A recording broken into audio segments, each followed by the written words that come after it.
Channel को subscribe करें और लेटेस्ट वीडियो के लिए बेल आइकन को क्लिक करें। नमस्कार, विनय क्लासेज की ऑनलाइन क्लास में एक बार फिर से आपका हार्दिक स्वागत, अभिनंदन। विविध प्रश्नावली 2, प्रश्न संख्या 1। लेकिन प्रश्न शुरू करने से पहले चैनल को सब्सक्राइब नहीं किया है तो चैनल को सब्सक्राइब करना है। इसके बाद मैं जितनी भी वीडियो बना रहा हूँ वो सारी प्लेलिस्ट में डाल रहा हूँ, है ना। तो आप मेरे प्लेलिस्ट में जाइए और वहाँ पर कंटिन्यू सारी वीडियो देखें।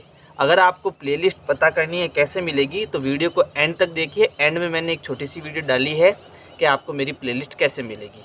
तो देखो, पहला प्रश्न है, इसमें दो फंक्शन है, एक fx है और एक gx है, और ये दोनों ही अलग अलग अंतराल में अलग अलग प्रकार से परिभाषित है। जैसे 0 से 3 वैल्यू में ये आपका फलन काम करेगा और 3 से 10 तक की वैल्यू में ये फलन आपका काम करेगा, है ना। अब हमें जो है इन दोनों फलनों में ये चेक करना है कि f तो एक फलन है जबकि g एक फलन नहीं है ना। यानी ये वाला तो एक फंक्शन का काम कर रहा है लेकिन ये वाला एक फंक्शन का काम नहीं कर रहा है। तो फलन की परिभाषा क्या है? फलन की परिभाषा ये है कि अगर मैं प्रत्येक x लेता हूँ, जो भी प्रत्येक अवयव x के लेता हूँ, ठीक है, तो मुझे y में जो है केवल और केवल उसका एक प्रतिबिंब मिलना चाहिए। ये हमने जो है फलन की परिभाषा पढ़ी है।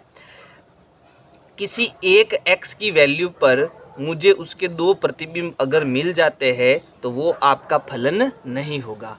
एक x की वैल्यू पर, ठीक है, एक ही उसका प्रतिबिंब बनना चाहिए, तभी वो फलन होगा, नहीं तो वो फलन नहीं होगा। तो अब इसमें अगर हम ध्यान दें, ठीक है, तो 0 फिर greater than equal to x फिर लेस देन इक्वल टू 3। तो यहाँ पर जो है ये x का मान जो है वो 0 से 3 तक है, यानी कि ये x की वैल्यू क्या क्या है, यहाँ पर 0 भी है, 1 भी है, 2 भी है और 3 भी है। फिर इस वाले में देखो कहाँ से कहाँ तक है वैल्यू, तो x की वैल्यू जो है वो 3 से 10 तक है, यानी 3, 4, 5 ऐसे करके 10 तक टोटल वैल्यू है। तो अगर हम इन दोनों में देखें, है ना, तो यहाँ 3 ही एक ऐसा अवयव है जो दोनों अंतराल में आ रहा है। तो हम इसमें 3 में चेक करेंगे कि इसके कहीं दो प्रतिबिंब तो नहीं आ रहे। 3 का केवल एक ही प्रतिबिंब आना चाहिए। हमें पता है 0, 1, 2 फिर 4, 5, 6, 7, 8, 9, 10, ठीक है, ये दोनों में नहीं है, लेकिन 3 जो है वो दोनों में है। तो इसकी जो इमेज बननी चाहिए, इसका जो प्रतिबिंब बनना चाहिए, यानी इसका जो आंसर आना चाहिए, यानी 3 इन में मैं पुट करता हूँ, इनपुट करता हूँ, तो आउटपुट मुझे इसका केवल एक ही मिलना चाहिए, दो नहीं मिलना चाहिए।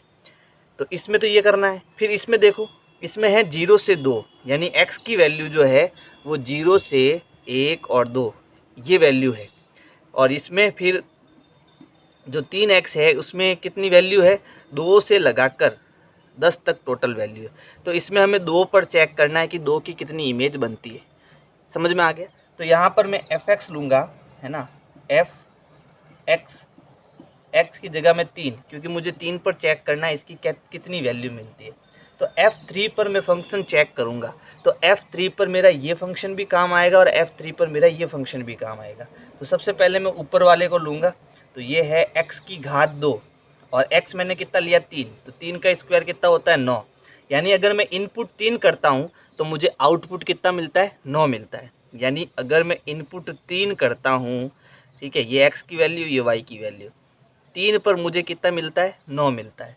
अब मैं f की वैल्यू 3 लेता हूँ, क्योंकि 3 पर भी ये फंक्शन काम करता है और 3 पर ये वाला फंक्शन भी काम करता है। तो अब 3x का लेते हैं। x की जगह मैंने कितना रखा, 3 रखा, 3 3 9, बिल्कुल ये फंक्शन है, क्योंकि 3 पर जो है मुझे वो केवल एक ही इमेज दे रहा है, और वो कौन सी दे रहा है, 9 दे रहा है। इसकी दो इमेज नहीं बन रही है, एक ही इमेज बन रही है। इसलिए हम कहेंगे f जो है, f एक फलन है। ठीक है, सब 0, 1, 2 चेक क्यों नहीं किया, क्योंकि 0, 1, 2 केवल इसमें ही है और 4, 5 से 10 तक केवल इसमें ही है। तो इन पर तो मुझे दो इमेज मिलनी है नहीं। तो हमने 3 पर ही चेक क्यों किया, क्योंकि 3 इसमें भी है और 3 इसमें भी है। कहीं 3 जो है दो इमेज तो नहीं दे रहा है, ये हमने चेक किया। अब 3 जो है वो एक ही इमेज दे रहा है, और वो कौन सी दे रहा है, 9 दे रहा है ना, इसलिए ये एक फलन है। अब हम जो है 2 पर चेक करते हैं g को। ठीक है, तो यहाँ लिखेंगे g ऑफ x बराबर, अच्छा, 2 पर ये फलन भी परिभाषित है और 2 पर ये फलन भी परिभाषित है। तो हम जो है g(2) रखते हैं, है ना। पहले इसमें रखते हैं x² में 2 रखा, कितना आया 4 आया। 2 का स्क्वायर कितना होता है 2 × 2 4। फिर g मैंने 2 रखा सेकेंड वाले में यानी 3x में, तो 3 × x। अच्छा कितना रखा मैंने 2, तो 3 दूनी 6। लेकिन अब की बार मुझे पहले वाले में अगर मैं 2 रखता हूँ तो मुझे 4 मिलता है और दूसरे वाले में मैं 2 रखता हूँ तो मुझे 6 मिलता है। यानी कि 2 पर मुझे 2 इमेज मिल गई। 2 4 भी बना रहा है और 2 6 भी बना रहा है, गलत है, ठीक है। क्योंकि हम जानते हैं कि फलन की परिभाषा क्या है कि x की प्रत्येक वैल्यू पर y का जो मान है वो 1 और केवल 1 होना चाहिए, जबकि यहाँ पर y के कितने मान आ गए 2 मान आ गए। इसलिए ये कथन क्या है असत्य है, अतः यह एक फलन नहीं है। हम लिखेंगे g एक फलन नहीं है। कारण भी लिख सकते हो आप, क्योंकि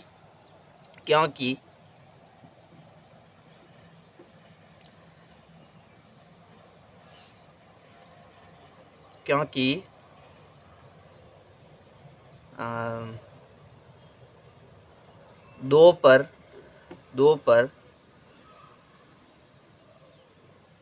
y के जो है कितने मान मिल रहे हैं 4, 6 मान मिल रहे हैं, ठीक है। एक ही मान मिलना चाहिए और यहाँ पर मुझे कितने मान मिल रहे हैं 2 मान मिल रहे हैं, इसलिए यह एक फलन नहीं है। अगला प्रश्न संख्या 2 fx बराबर x²। तो f of 1.1 minus f of 1 बट्टे 1.1 माइनस 1 ज्ञात कीजिए। देखो इस प्रश्न में हमें फलन दिया हुआ है fx बराबर जो है वो x² से परिभाषित है। तो जहाँ पर f और इसकी वैल्यू लगी हुई है x की, वहाँ हमें x² कर देना है, यानी जहाँ fx दिखे वहाँ पर x की घात 2 लगा देना है। तो यहाँ पर जो है हमें इसका मान ज्ञात करना है। तो ये क्या है f ऑफ 1.1 यानी ये x का मान है, माइनस f ऑफ 1 ये भी x का मान है, बट्टा 1.1 माइनस 1। f 1.1 है ना, तो fx का मतलब क्या होता है x की घात 2। तो ये फलन जो है इसको मैं कोष्टक और घात 2, फिर यहाँ x की वैल्यू कितनी है 1.1, तो इसमें 1.1 आ जाएगा माइनस, ये भी एक फलन है। तो fx क्या होता है x की घात 2 यानी कोष्टक की घात 2 और x का मान कितना है 1 बट्टा, यहाँ f नहीं है इसका मतलब ये ऐसा ही है 1.1 माइनस 1, फिर 1.1 की घात 2 यानी कि 1.1 का गुणा 1.1 से और गुणा करने पर आएगा 1.21 है ना। 11 का स्क्वायर कितना होता है 121, फिर यहाँ पर पॉइंट 2 अंक छोड़कर है तो 2 अंक छोड़कर पॉइंट लग जाएगा। तो ये हो गया 1.21 माइनस 1 का स्क्वायर 1 ही होता है बट्टा 1.1 माइनस 1, 1.1 माइनस 1, तो बचा क्या 0.1, तो यहाँ आएगा 0.1। फिर 1.21 में से 1, इसके आगे कुछ नहीं है तो पॉइंट आप 00 लगा सकते हैं, तो 1 2 फिर पॉइंट ये 0 हो जाएगा। तो ऊपर कितना बचा 0.21 बट्टा 0.1। अच्छा यहाँ पर पॉइंट के बाद 2 अंक है, ठीक है, मुझे पॉइंट हटाना है, तो पॉइंट हटाऊंगा तो नीचे 2 0 लग जाएंगे और यहाँ से पॉइंट हटाऊंगा तो ऊपर 1 0 लग जाएगा। 1 0 से 1 0 कट गया, 21 बट्टे 10, वापस नीचे 1 0 है ना, तो 1 अंक छोड़ के पॉइंट लग जाएगा 2.1, ये इसकी वैल्यू हो जाएगी, ये इसका मान हो जाएगा। अगला प्रश्न संख्या 3 है फलन fx बराबर, फलन दिया हुआ है और इसका हमें प्रांत ज्ञात करना है। तो हम जानते हैं कि प्रांत क्या होता है, प्रांत होता है इनपुट, है ना, यानी हम इस फलन के अंदर x क्या क्या रख सकते हैं। तो अगर हम ग्राफ में देखें तो ये x अक्ष है, ये y अक्ष है, तो यहाँ पर जो भी वैल्यू होगी है ना वो मैं इसके अंदर रख सकता हूँ, इधर प्लस की संख्या, इधर माइनस की संख्या और यहाँ पर 0, तो ये सारी संख्या मैं इधर रख सकता हूँ। लेकिन जो फलन है वो किस प्रकार से है p बटा q के रूप में है और हम जानते हैं कि q कभी भी क्या नहीं होना चाहिए 0 नहीं होना चाहिए, ये परिमेय संख्या होती है, हम जानते हैं। तो ये फलन पूरा परिभाषित होगा, प्रत्येक मान पर परिभाषित हो जाएगा x के, लेकिन 0 q जो है वो 0 कभी नहीं होना चाहिए, क्योंकि अगर q 0 हो गया तो मुझे क्या मिलेगा, अनंत मिलेगा। ठीक है, और ऐसा संभव नहीं है। ठीक है, फलन में क्या होता है कि आप जो भी इनपुट करोगे आपको जो है आउटपुट मिलेगा, है ना। लेकिन अगर ये एक जूस की मशीन है ना, जूस की मशीन है, और अगर मैं इसमें मैंने पत्थर डाल दिए, ठीक है, तो क्या आ जाएगा, एरर आ जाएगा, यानी ये वैल्यू जो है इनडिफाइंड हो जाएगी। ठीक है, तो फलन को हमें परिभाषित करना है तो Q 0 नहीं आना चाहिए, बस इतना सा ध्यान रखना है।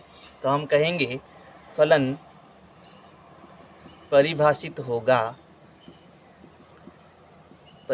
होगा यदि ये जो नीचे वाला मान है यानी x की घात 2 माइनस 8x प्लस 12 वो कभी 0 नहीं होना चाहिए। अगर ये 0 हो जाता है तो फलन परिभाषित नहीं होगा, बाकी x के किसी भी मान पर जो है फलन परिभाषित हो जाएगा। तो अब इसको सरल करेंगे तो हम कहेंगे कि ये x की घात तो माइनस 8x प्लस 12, तो हम जानते हैं कि यहाँ पर 12 दो अंकों का गुणा करने पर 12 आना चाहिए, यानी कि यहाँ 8 कब आता है, ठीक है, और यहाँ 12 कब आता है, तो 6 एकम 6, 6 दूनी 12 आया। ठीक है, यहाँ पर प्लस था, इसका मतलब ये दोनों जुड़ेंगे, और जुड़ता कब है, जब दोनों प्लस हो या दोनों माइनस हो। अब दोनों माइनस है या प्लस, तो आप यहाँ आओ, यहाँ पर माइनस है, इसका मतलब ये दोनों माइनस के। ठीक है, तो माइनस माइनस जुड़ता है और माइनस का 8 आता है, तो माइनस का 8 आ रहा है ना। फिर 6 दूनी 12 होता है, माइनस इंटू माइनस प्लस हो जाएगा, प्लस का 12 आ जाएगा।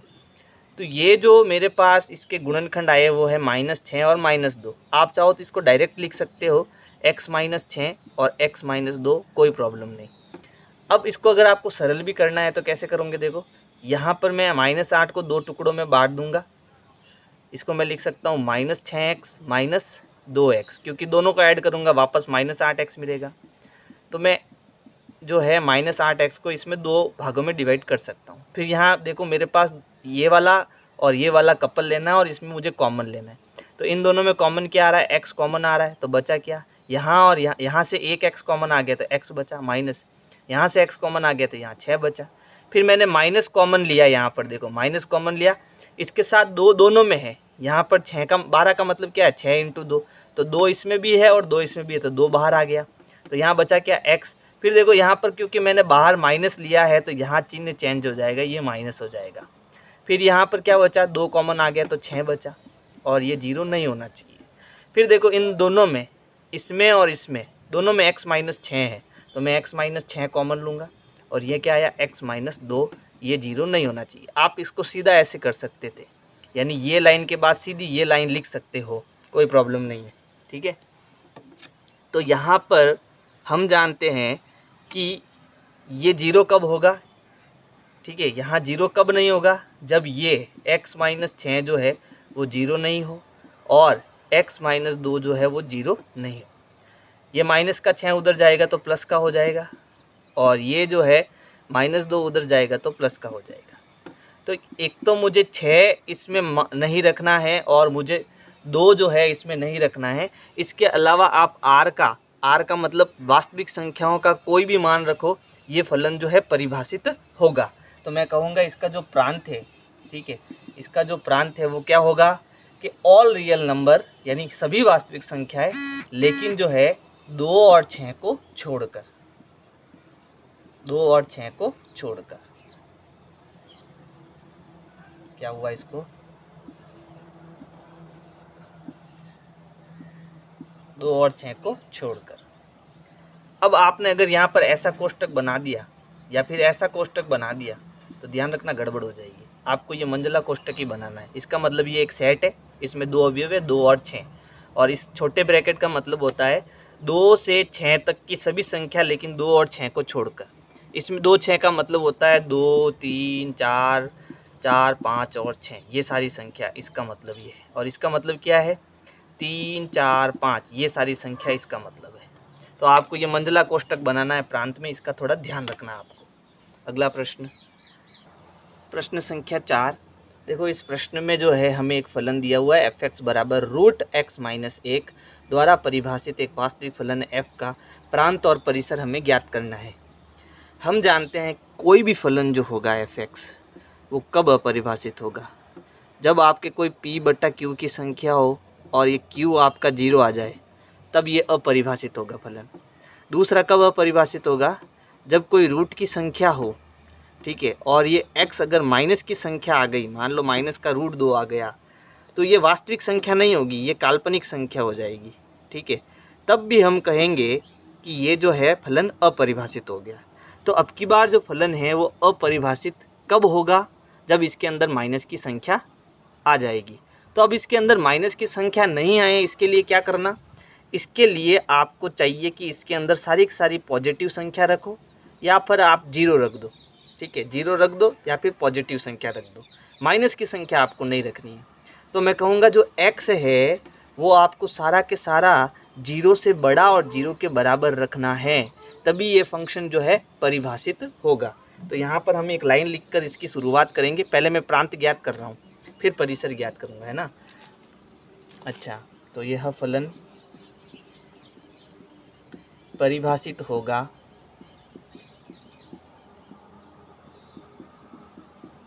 यदि अंदर क्या है, रूट के अंदर है x माइनस 1। तो ये x माइनस 1 जो है वो 0 से बड़ा या 0 के बराबर आना चाहिए, तभी जो है ये फलन परिभाषित होगा। तो ये जो मान है वो 0 से बड़ा या 0 के बराबर आना चाहिए, ठीक है। अब इस माइनस 1 को अपन उधर भेज देते हैं, तो x जो है, x का मान जो है वो 1 हो सकता है या फिर 1 से बड़ा हो सकता है। तो हमने प्रांत ज्ञात कर लिया, ठीक है। x का मान देखो, रूट के अंदर माइनस का संख्या नहीं आना चाहिए, हमें यही बताया हुआ है। तो ये कह रहा है x माइनस 1, ये x जो है वो या तो ये बराबर है, यानी या तो 1 आ जाए, तो 1 आएगा, तो 1 माइनस 1 क्या आया, 0। रूट 0 का मतलब क्या होता है, 0, ठीक है। तो नेगेटिव नंबर तो नहीं आया ना इसके अंदर, चलो ठीक है। फिर कह रहा है 1 से बड़ा, तो 1 से बड़े का मतलब है कि फिर 2 माइनस 1 कर दो, x का मान 2 लगा दिया, तो 2 माइनस 1 क्या आता है, 1 आ रहा है। 3 लगाओ, 4 लगाओ, 5 लगाओ, तो बड़ी संख्या में से छोटी संख्या जाएगी, तो प्लस में ही आएगा उत्तर। तो माइनस की, रूट के अंदर माइनस की कोई संख्या नहीं आएगी। लेकिन अगर आपने x माइनस 1 रख दिया, ठीक है, तो ये माइनस 1 फिर माइनस 1, तो रूट माइनस 2 हो जाएगा, ये काल्पनिक संख्या हो जाएगी। इसलिए जो है वो आपको जो इसके अंदर है वैल्यू वो 1 से बड़ी या 1 के बराबर रखनी है, 1 से छोटी नहीं रखनी है, 0 भी नहीं रखना है ना। 0 रख दूंगे तो अभी ये माइनस 1 उत्तर आ जाएगा। तो 0 या फिर 1 या फिर 1 से बड़ी वैल्यू रखनी है आपको इसके अंदर। चलो ठीक है, तो मैं कहूँगा इसका जो प्रांत है, ठीक है, इसका प्रांत जो है वो है,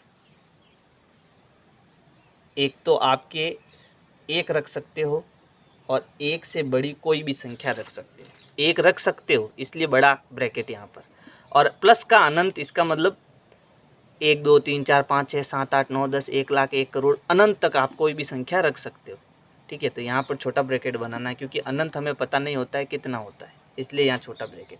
तो ये तो आपका प्रांत हो गया। अब हमें परिसर ज्ञात करना है। तो देखो परिसर कैसे ज्ञात होता है, तो इस fx को, ठीक है, यहाँ हमें दिया हुआ है fx का मतलब होता है y की वैल्यू, और वो दिया हुआ है रूट x माइनस 1, ठीक है। इसको जो है हमें ये फलन fx में दिया हुआ है, इसे हम fy में कन्वर्ट करेंगे, यानी कि x को इधर लाएंगे और y को उधर ले जाएंगे, तो ये fy में कन्वर्ट हो जाएगा। ये आपके परिसर ज्ञात करने का तरीका होता है। परिसर का मतलब ये होता है कि जो आपने x की वैल्यू रखी है तो आपको y की कौन कौन सी वैल्यू मिली, वो परिसर होता है, ठीक है। तो पहली बात तो ये है कि y की जो भी वैल्यू मिलेगी वो पूरी पूरी धनात्मक मिलेगी, ऋणात्मक नहीं मिल सकती। तो हम यहाँ परिसर ज्ञात करेंगे, ठीक है। परिसर ज्ञात करने के लिए जो है हम fx को fy में कन्वर्ट करेंगे, यानी कि fx को fy में बदलना, ये करना आपने को। यानी हमें दिया हुआ क्या है, y बराबर रूट x माइनस 1, ये हमें दिया हुआ है, ठीक है। तो हम क्या करेंगे, इसको x को इधर लाएंगे, y को उधर डालेंगे, तो ये fy में कन्वर्ट हो जाएगा। इसके लिए दोनों तरफ हम वर्ग करेंगे, क्योंकि हमें रूट हटाना है, तो दोनों तरफ वर्ग करेंगे तो यहाँ स्क्वायर हो जाएगा और यहाँ पर वर्ग होने के कारण ये रूट हट जाएगा। तो x-1। आप चाहो तो यहाँ लाइन लिख सकते हो दोनों तरफ वर्क करने पर। अब x को इधर लाऊंगा और y को उधर ले जाऊंगा, तो ये x इधर आएगा तो माइनस का x हो जाएगा क्योंकि ये प्लस का है, और ये इधर आएगा तो माइनस का वाई स्क्वायर, और ये माइनस का 1 इधर है ही है। अब मैं दोनों तरफ माइनस कॉमन लूँगा, ठीक है, यानी यहाँ माइनस x है, यहाँ माइनस कॉमन लूँगा तो ये प्लस का हो जाएगा और ये भी प्लस का हो जाएगा, तो ये हो गया वाई स्क्वायर प्लस 1। अब माइनस माइनस दोनों तरफ कैंसिल हो जाएगा, तो मिला क्या, x बराबर वाई स्क्वायर प्लस 1। ये हमें एक फंक्शन मिला। अब आप इस फंक्शन को ध्यान से देखो, हम इसका प्रांत ज्ञात करेंगे। जो इसका प्रांत होगा वही इस फंक्शन के लिए यानी f(x) के लिए परिसर का काम करेगा। आप देखो यहाँ पर वाई स्क्वायर है, वाई स्क्वायर का मतलब ये है आप इसके अंदर जो भी डालोगे आपको प्लस की संख्या मिलेगी। भाई वाई के ऊपर स्क्वायर है, अगर मैं प्लस की संख्या डालूंगा तो प्लस का ही मिलेगा, माइनस की संख्या डालूंगा तो भी प्लस का मिलेगा, जीरो डालूंगा तो जीरो मिलेगा। तो मेरा ये फलन जो है अपरिभाषित होना ही नहीं है, अपरिभाषित होगा ही नहीं, है ना। और जब अपरिभाषित नहीं होगा तो हम ये कह सकते हैं कि इसका जो परिसर है यानी इसका जो प्रांत है या परिसर है, मैं कहूँगा कि जो इसका परिसर आएगा f(x) का परिसर हो, इसके लिए ये प्रांत का काम करेगा। यानी परिसर जो आएगा ऑल रियल नंबर, यानी आप कोई भी रियल नंबर डालो ये फलन परिभाषित होगा, समीकरण नंबर 1। लेकिन मैं ये जानता हूँ कि अगर इसमें मैं कोई भी x की वैल्यू डालता हूँ तो यहाँ पर हमेशा मुझे पॉजिटिव संख्या मिलेगी, क्योंकि मैं 1 से लगाकर अनंत की सारी संख्या डालूँगा तो मुझे यहाँ प्लस की संख्या ही मिलेगी। तो अब की बार जो परिसर है, ठीक है, वो क्या है कि यहाँ पर ऑल रियल नंबर और जीरो मिल रहा है ना। यानी मुझे परिसर जो है वो एक तो जीरो मिल रहा है और प्लस आर प्लस का मतलब ऑल पॉजिटिव नंबर, और इसके साथ मुझे मिल रहा है जीरो, ठीक है, ऑल पॉजिटिव नंबर और इसके साथ मुझे क्या मिल रहा है, जीरो मिल रहा है, ठीक है। ये हो गया समीकरण नंबर 2।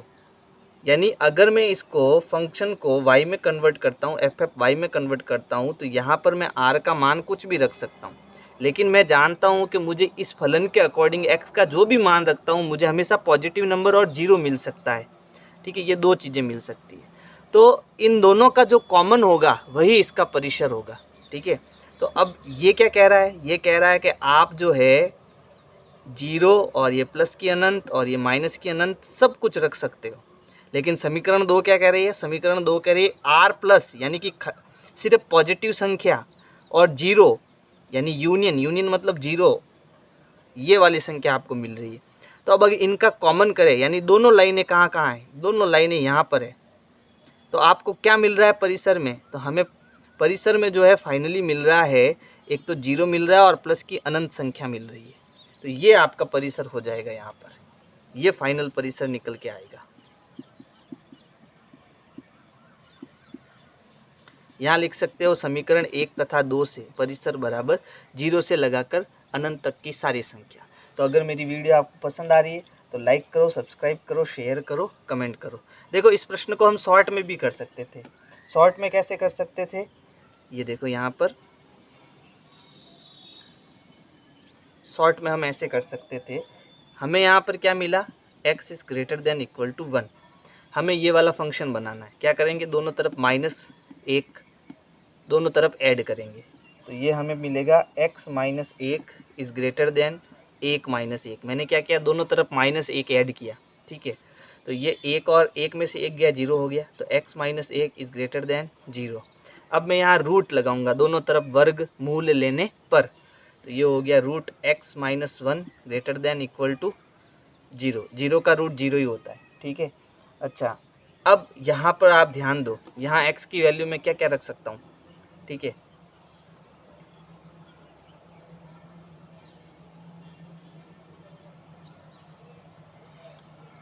यहाँ मैं अगर, अच्छा यहाँ पर मैंने जो प्रांत है वो क्या ज्ञात किया, मैंने प्रांत ज्ञात किया कि मैं यहाँ पर क्या रख सकता हूँ, 1 रख सकता हूँ, ठीक है। तो मैं अगर 1 रखूँगा, है ना, ये क्या है आपका, ये आपका क्या है, f(x) है, ठीक है। तो अगर मैं 1 डालूंगा तो मुझे क्या मिलेगा, 0 मिलेगा। फिर 2, 3, 4 अनंत तक की सारी संख्या रखूंगा तो मुझे प्लस की सारी संख्याएं मिलेगी। तो मैं कहूँगा कि मुझे सबसे छोटी संख्या क्या मिल रही है भाई, 1 रखने पर 0 मिल रहा है, बाकी सारी प्लस की संख्या मिल रही है। तो ये आपका क्या आ जाएगा, परिसर आ जाएगा। ऐसे भी आप इसको ज्ञात कर सकते हो। ठीक है, तो पसंद आए वीडियो तो लाइक करो, सब्सक्राइब करो, शेयर करो, कमेंट करो। Thank you. विनय क्लासेज की प्लेलिस्ट के लिए आपको YouTube के सर्च में जाना है, ऊपर लिखना है विनय क्लासेज और सर्च करना है। इसमें आपको मेरा चैनल दिखाई देगा, चैनल में आपको जाना है। इसके बाद में यहाँ पर देखो होम वीडियोज़ और प्लेलिस्ट का ऑप्शन है, तो इस प्रकार से आप मेरी प्लेलिस्ट पा सकते हैं।